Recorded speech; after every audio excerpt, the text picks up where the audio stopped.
Jag står här och ska just panta lite petflaskor och burkar. Och det är någonting vi är ganska duktiga på i Sverige. Vi var faktiskt först i världen med att börja panta.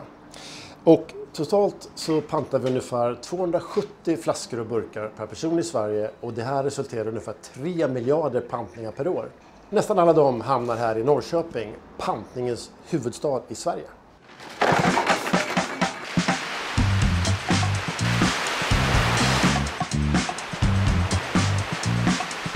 Vi brukar säga att vi har en form av modern gruva helt enkelt. Då.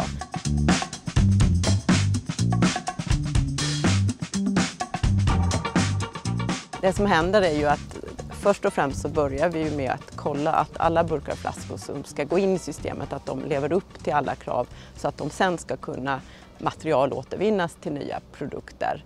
Så vi tar ju tillvara på allt som pantas i hela landet. Det kommer till oss, vi sorterar det och sen säljer vi vidare materialet i form av sådana här balar då, så att det kan gå vidare som råvara. Och då behöver vi ju inte använda jordens resurser, utan det här kan ju användas igen och igen.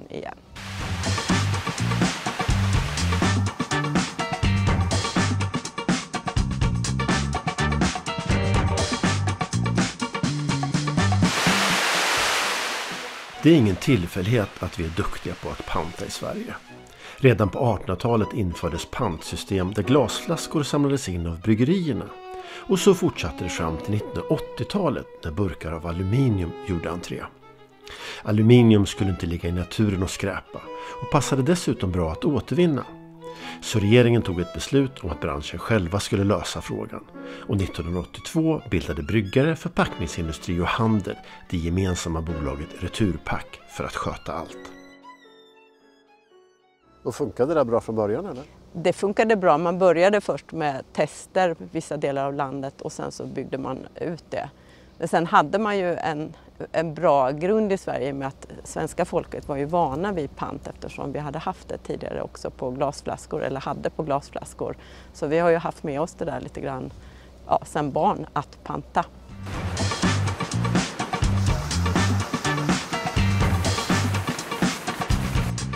–1994 infördes även gemensamt pantsystem för petflaskor och 10 år efter det öppnade Returpack sin anläggning i Norrköping. Det var samtidigt som man började lansera det varumärke verksamheten är mer känd under, Pantamera.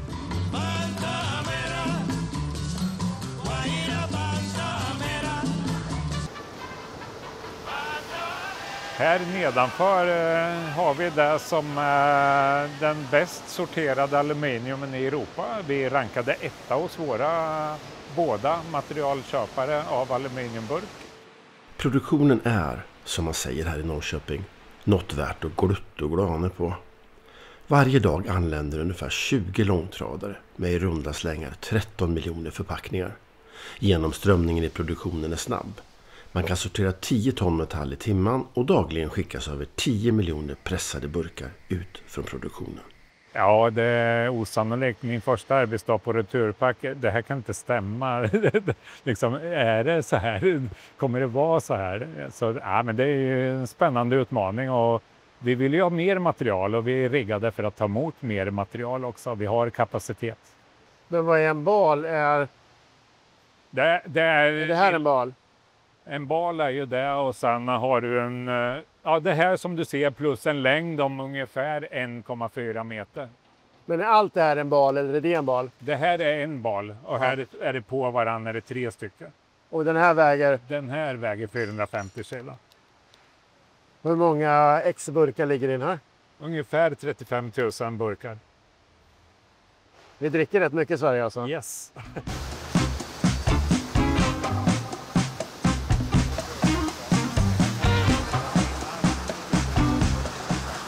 Är Sverige någon slags förebild när det gäller pantning och pantsystem? Ja, men så är det och vi har många av de nya länderna som ska etablera pantsystem som kommer till oss och tittar eftersom vi har väldigt lång erfarenhet.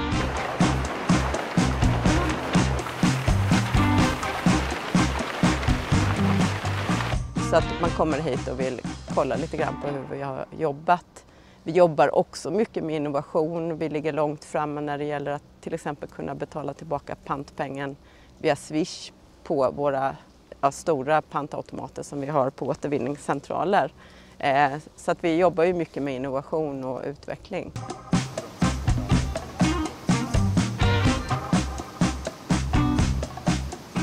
År 2024 omsatte Returpack 4 miljarder. Men hur bolaget använder sina pengar är styrt av förpackningsförordningen, vilket förenklat betyder att ägarna inte kan ta ut stora vinster. Istället går överskottet till omkostnader som transporter, hanteringskostnader för handeln, investeringar och marknadsföring för att öka pantningsgraden ännu mer. Det som sker nu är ju en utlastning av materialet, ställs ju på lastbil för att sedan åka vidare upp till Oxelösund för omlastning till järnväg. Balarna med PET-flaskor, totalt pratar vi om ungefär 30 000 ton per år, har kortare transportsträcka än burkarna. De körs med truck till materialföretaget Veolia som ligger vägg i vägg med Returpack. Där blir flaskorna granulat som återanvänds till livsmedelsgodkända plastförpackningar. Burkbalarna däremot skickas till specialbyggda smältverk i Tyskland och Frankrike där de blir nya burkar. Den aluminium ni återvinner här, den går ju på transport till Tyskland och Frankrike och det låter ju kanske inte optimalt miljömässigt. Varför är det så?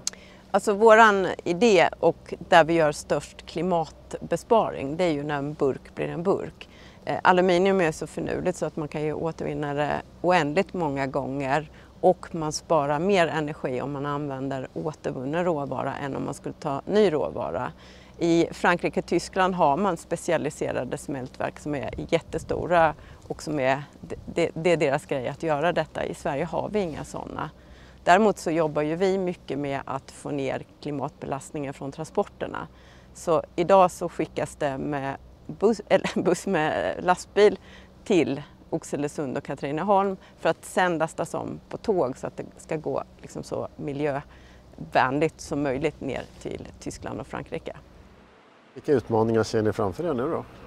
Vi ser stora utmaningar i att det ökar ju hela tiden och att vi då också ska klara av att ta emot de volymerna.